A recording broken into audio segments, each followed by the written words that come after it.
안녕하십니까. 과학개미TV 애널리스트 엄길청입니다. 네, 이제 7월달 들어오면서 제가 6월 말에 몇 번 말씀을 드렸는데요.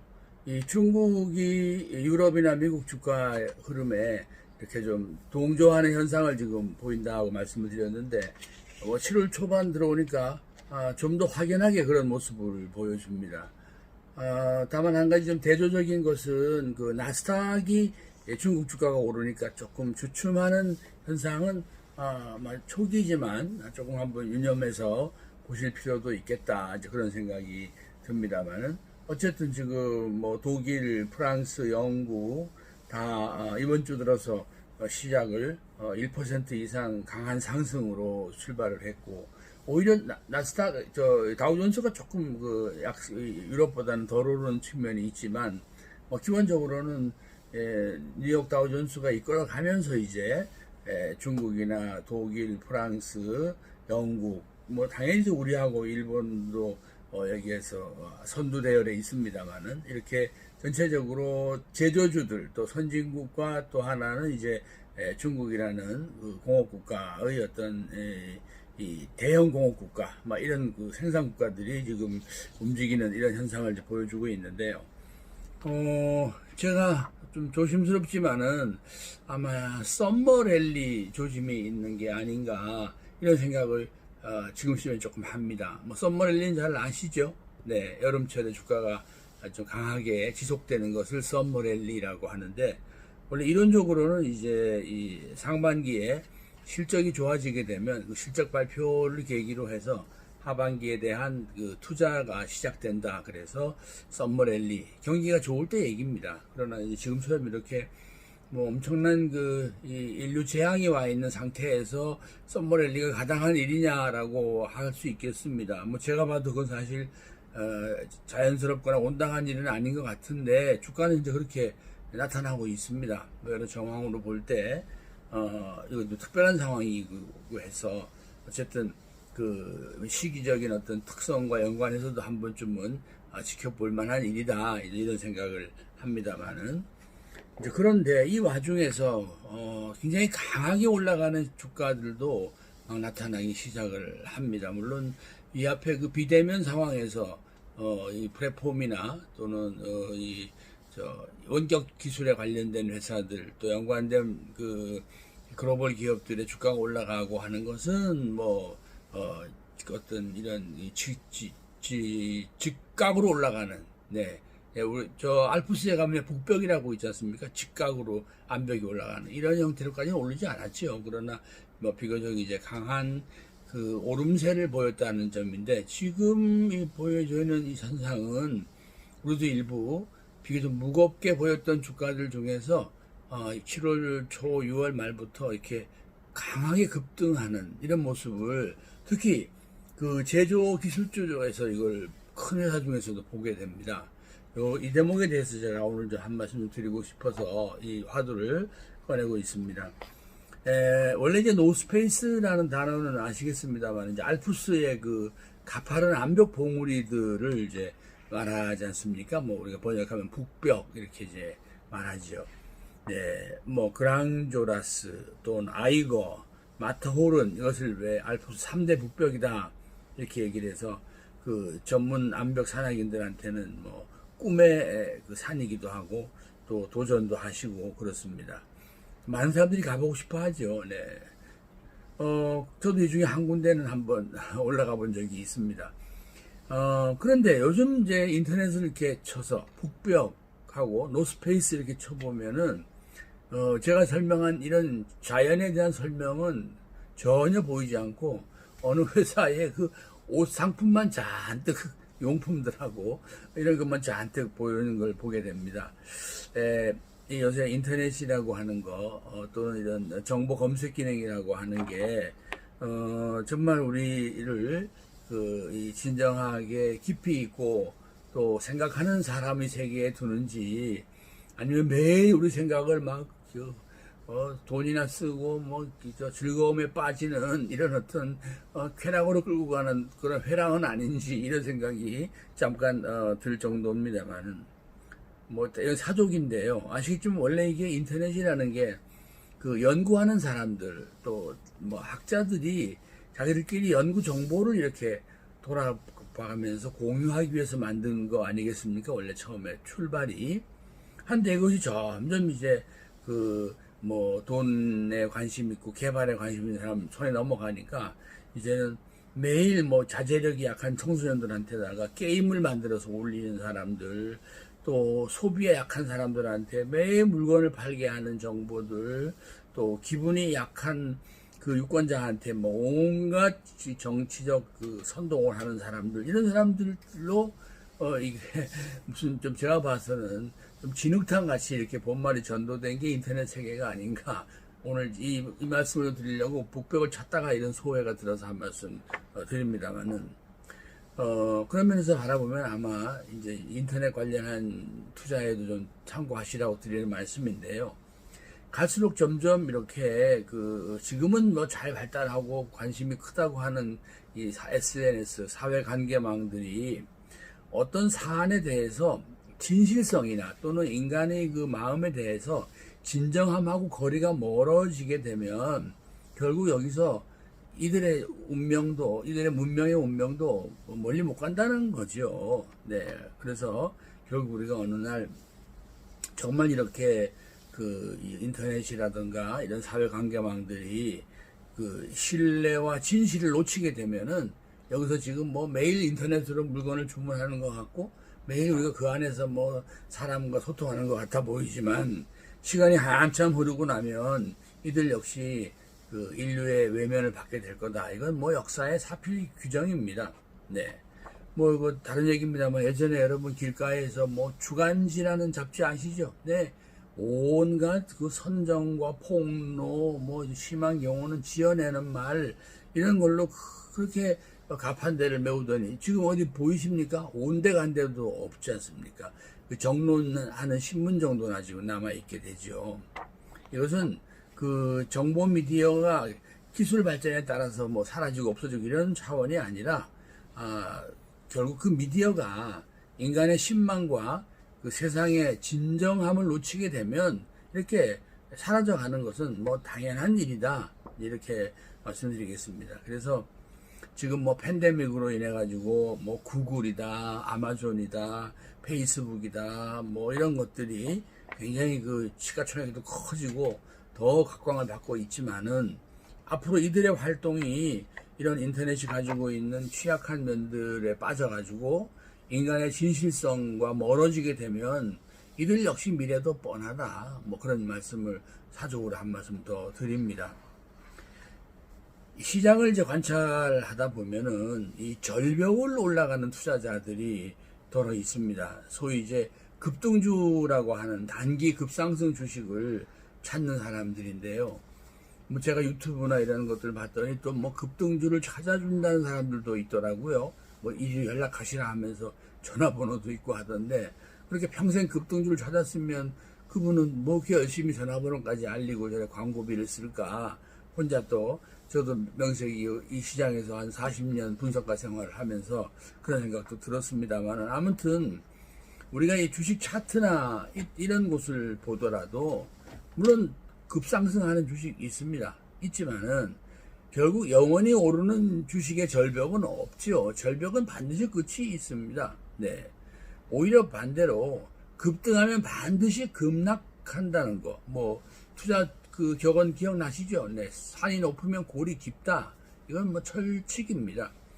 17세기에 주식 거래가 시작이 된 이래로 이것은 전 세계 역사를 통틀어서 뭐 주가의 철칙입니다. 급등하면 급락한다는 것이죠.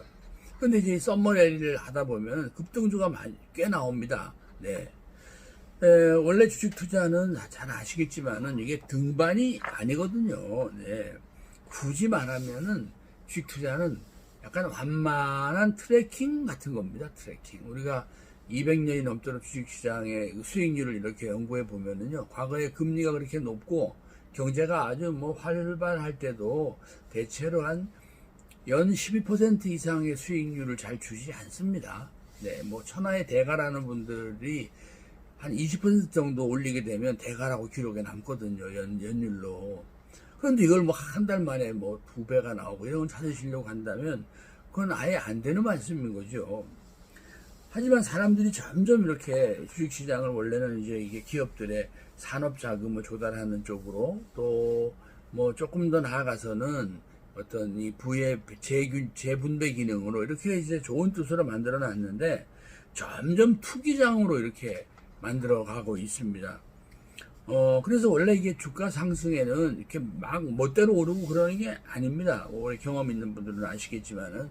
그래서 가격 제한폭이 늘 있었습니다. 우리도 있었고, 외국도 있었고, 다 있었죠. 근데 이걸 예전력이 없어버렸습니다.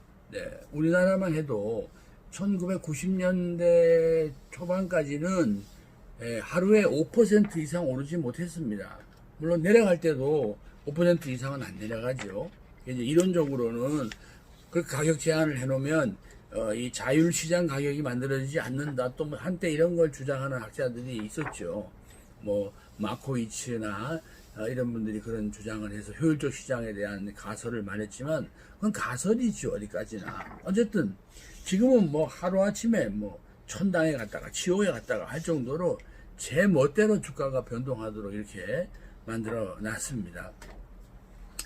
사실 그 투자라고 하는 것은 반드시 그 절차가 있는 거죠. 네. 뭐 원론적 말씀이지만 한번 또 상기해 보면은 일을 해야 되고 근로를 해서 근로소득을 가지고 알뜰하게 쓰고 남는 것을 저축을 하고 저축이 웬만큼 쌓이면 그럴 때 비로소 이제 뭐 또 투자를 하는데 또 투자가 만일에 내 집을 장만해야 되겠다면 그건 내 집 장만할 때까지는 계속 그 프로그램으로 가셔야 되고 내 집 장만에 대한 생각이 좀 다르시다던가 또는 내 집 장만이 됐다던가 그랬을 때 이제 주식 투자 같은 것을 그 모아놓은 돈을 가지고 내 자본이죠. 내 자본을 가지고 이렇게 하도록 하는 것이 이게 원안이었습니다. 오랜 세월.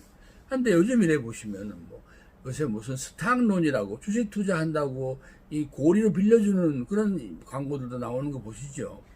증권회사가 신용이 좀 있는 손님들이 갑자기 잔고가 부족할 수가 있지 않습니까? 사람이라는 게.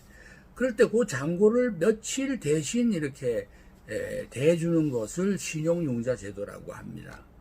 그게 전부예요. 주식 투자를 누가 돈 빌려가지고 하도록 제도화 놓은 게 아니었습니다만 이제는 뭐 제가 후배들 얘기 들어보니까 주식증권회사의 상당한 수익 중에 하나가 그 담보대출 기능이라 그래요. 주식을 담보로 잡아가지고 대출해주는. 그럼 은행은 하지 뭐 증권회사를 왜 하려고 할까요? 그 많은 인재를 불러다가 아무튼 말씀이죠. 그래서 돈을 빌려서 투자를 하도록 만드는 거 이런 일들은 정말 아주 신용이 좋고 오래 경험이 있고 또 곧 갚아야 될 이럴 때 이제 하는 겁니다. 또 아시겠지만 이제 원래 권리가 아닌 게 있잖아요. 사실 주식도 뭐 이걸 혹평하는 사람들은 저거 종이조각이다 그러는 사람도 있습니다. 사실은 여기 권리거든요. 주식이란 글자가 그게 존재하는 글자가 아니고 주식이라는 권리입니다. 권리. 그걸 이제 눈에 보이게 하는 것은 종이를 만들어서 거기다 주권, 화폐처럼 그때 이제 뭐 종이가 하나 유형으로 나오지만 이것도 하나의 권리인데 여기다가 말씀이죠. 선물, 옵션, 스왑 이런 파생 상품이라고 부르지만 이건 권리에 또 권리잖아요. 그러니까 종이 쪼가리에 또 종이 쪼가리 그림자 같은 이런 것까지 만들어 가지고 이건 더더군다나 또 그래도 주식만 해도 약간의 증거금이라도 내지 않습니까? 이 파생 상품들은요 증거금도 조금 냅니다. 아주. 그러니까 뭐 조금 돈 내고 몇 배나 소위 말해서 노름할 수 있는 노름판이라고 해도 뭐 전혀 다를 바가 없는데 원래 파생 상품 만들 때 이런 게 하라고 만든 게 아니고요. 이제 저희처럼 직업적으로 손님의 돈을 크게 관리하는 전문기관에게 또 이거 주식을 오래 가져가야 되지 않습니까? 근데 그 사이에 뭐 별일이 다 있잖아요. 이런 팬데믹 같은 것도 있고 자연재해도 있고 뭐 심지어 전쟁도 있고 여러 가지가 있습니다. 하지만 손님들은 또 이걸 믿고 맡겨놨으니까 이럴 경우를 대비해서 해칭이라고 그러잖아요. 네, 이렇게 방어하다 그런 뜻인데 전체 시장이 위험에 빠지게 되거나 그 큰 회사가 위험에 빠지게 되면 이것을 좀 미리 방어할 수 있도록 하는 형태로 뭐 일종의 보험 기능 같은 걸로 만든 게 파생시장입니다. 주가지수는 선물이라 그러고 개별 주식은 이제 옵션이라 그러고 또 예컨대 뭐 환율 같은 외환 같은 건 스와핑이라고도 하고 그렇게 합니다만 그러니까 아주 제한적으로 기술적으로 큰 전문 투자가들이 주로 사용하는 그런 것들이죠. 한데 이것이 이제 뭐 증권회사나 이런 데서도 좀 호도한 측면이 있어 보이는데 개인들이 실물을 안 가지고 있고 선물만 가상상품만 파생만 거래하는 이런 일을 하면 이건 예컨대 뭐 1원을 잃었다 그럼 한 8원 이상이 한꺼번에 날아갑니다. 잘못되면 돈은 1원 걸었지만은 이렇게 엄청난 일이 벌어지거든요. 미국 사람 조사를 해봤더니요 파생상품을 잘못 거래하면 전 재산을 날리는데 일주일 걸린다 그런 논문도 과거에 있어서 큰 충격을 줬죠. 미국에서 뭐 한 20년 전에 아주 큰 사건이 하나 있었거든요. 이걸로 여러분도 꼭 조심하셔야 됩니다만은 아무튼 따라서 우리가 이제 주가에서는 변동성이라고 하는 것을 오랜 세월 이게 무슨 투자의 기회로 보한 적은 단 1초도 없습니다. 이건 반드시 위험이거든요. 변동이 큰 것은 천하없이 올라가는 주식도 갑자기 가다가 급등한다는 얘기는 변동이 커진다는 거잖아요. 베리언스라고 하는데 이게 커지는 건 그만큼 위험이 증가하는 거지 소망이 증가하는 게 절대 아닙니다. 그건 그 급등한 뒤에 그 주가를 들여다보시면 금방 아시잖아요. 이렇게 만들어 놨는데 이것이 시간이 갈수록 점점 사람들이 이 안정적으로 통제하는 시장을 만드는 게 아니라 자유로운 시장을 자꾸 가려고 하는 이거 전부 투기적 마음밖에 더 있겠습니까? 네. 그러다 보니까 원래 우리가 뭐 지수 추종이라든가 집합 투자, 포트폴리오 이런 게 다 그런 마음들을 제어하기 위해서 만들어 놓은 그 합리성을 추구하는 그런 투자들이었는데 최근에 여러분이 아시지만은 뭐 일부 그 자산운용회사 같은 데가 원래 이런 거 하라고 만들어 놓은 곳이잖아요. 거기서 사모펀드라고 또 제약이 적은 걸 찾아가지고 또 약속한 대로 투자하지 않고 엉뚱한 물론 이제 고수익 때문에 그랬겠을 거예요. 젊은 사람 설립자들이 빨리 성과를 내려니까 믿을 수 없거나 또 자기 딴엔 잘 안다고 하는 곳에다가 이제 소위 말하는 몰빵을 했겠죠. 뭐 그 사람이 일부러 사기를 친 건 아니지만은 결과는 뭐 예상될 수 있는 일들도 그 중에 좀 많았다고 봅니다만은 아무튼 이렇게 해서 점점 이렇게 인터넷으로 실시간 거래 정보가 되고 하면서 주식시장은 점점 투기시장으로 이렇게 급변을 해 있습니다. 네. 그런데 어쨌든 이제 요즘 7월달 접어들면서 주가 수준이 코로나19 이전 시점으로 돌아가고 있는 그런 모습을 이렇게 보이는데 이 시장을 뭐 제가 좀 한 2, 3개월 전부터 반등하는 흐름을 설명은 해드렸지만은 이렇게 급등하는 것은 이건 오버하는 거다라는 말씀을 드리지 않을 수가 없습니다. 물론 대개는 이런 저 같은 장기 분석가가 시장이 오버하는 것 같습니다 이렇게 말씀드리면 실제 주가는 그 이후에 훨씬 단기에 급등합니다. 뭐 그런 얘기를 한 사람을 우습게 만들 정도로 제가 그 점을 감안해서 말씀을 드리는 겁니다만은 자 아무튼 말씀이죠. 네, 이 중국이라는 나라가 지금 이렇게 따라 들어오는 것이 또 이 문제와 관련해서 글로벌 시장을 오버하게 하는 그런 요소로 저는 이제 보고 있습니다. 뭐 중국 투자를 또 좋아하시는 분들은 여러 가지 뭐 기분이 좀 들떠시고 또 분석거리도 많고 할지 모르겠습니다만은 글로벌 시장을 뭐 그래도 명색이면서 한 몇십 년 이렇게 분석하는 저 입장에서 보면은 중국 시장이 여기에서 유럽이나 미국에 동조하는 것은 그렇게 자연스러운 현상은 아닙니다.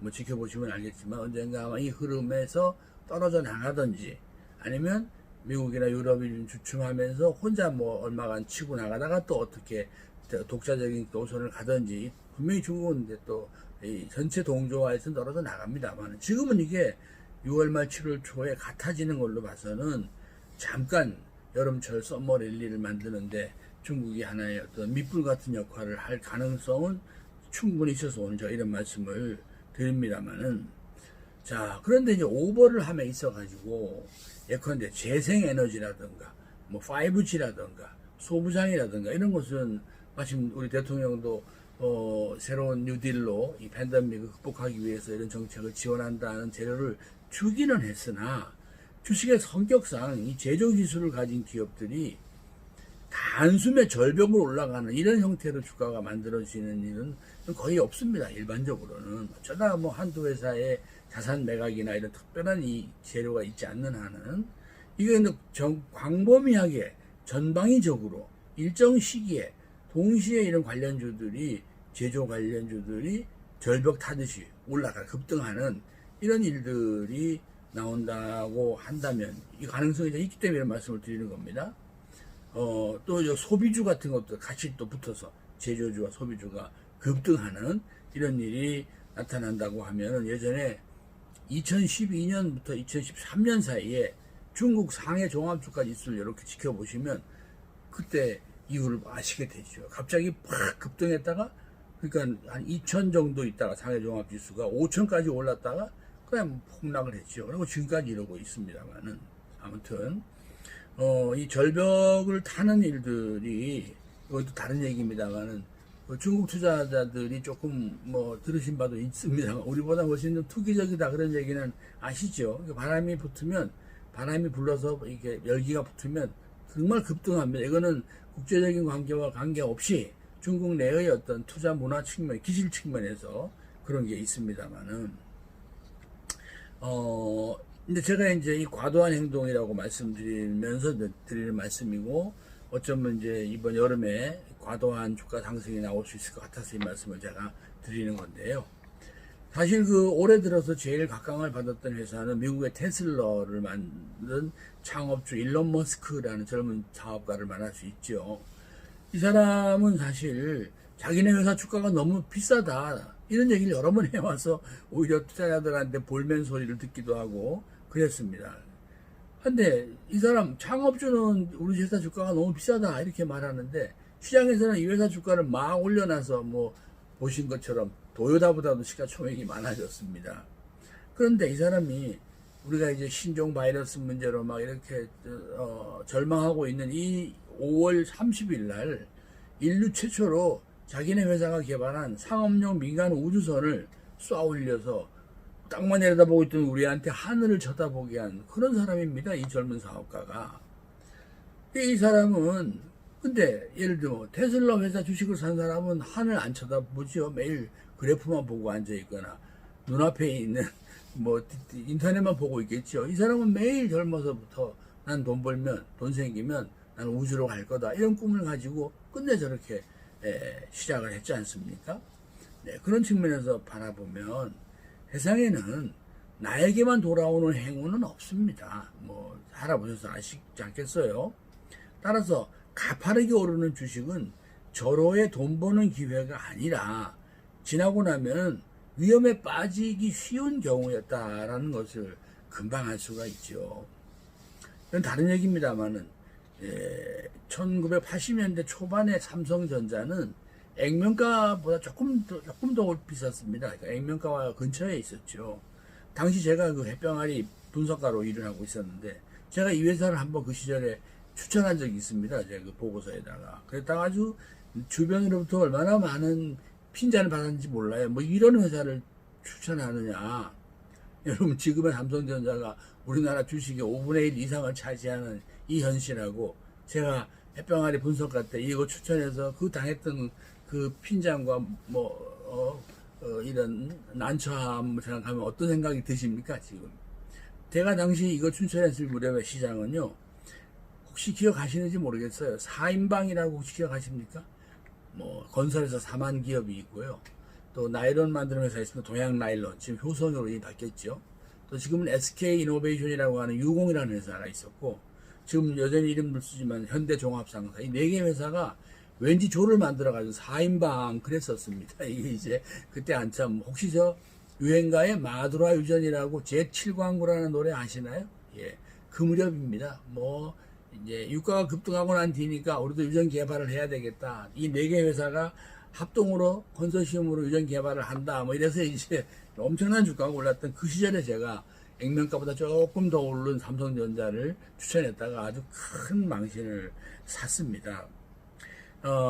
저는 이제 지금 뭐 중국 주가도 오르고 좀 굉장히 운동장을 넓혔을 것 같아 보이고 하면서 뭐 재생에너지나 5G나 소부장이나 저도 사실 여러분 이런 자리에서 여러분에게 좀 관찰하고 좀 투자하기를 은근히 권했던 주식들인데 이 주식들이 7월달 들면서 제가 봐서 급등할 것 같아요. 절벽을 탈 것 같아요. 그것도 어떤 건 아주 큰 회사들이 말이죠. 이들이 급등했을 때 제가 무조건 계속 가지고 계시라던가 추격 매수하시라고 말씀드리기 어렵다는 거죠. 왜냐하면 이 회사가 나쁘다는 것이 아니고 전망이 바뀐 것이 아니라 절벽을 타면 반드시 끝이 있기 때문에 그렇습니다. 네.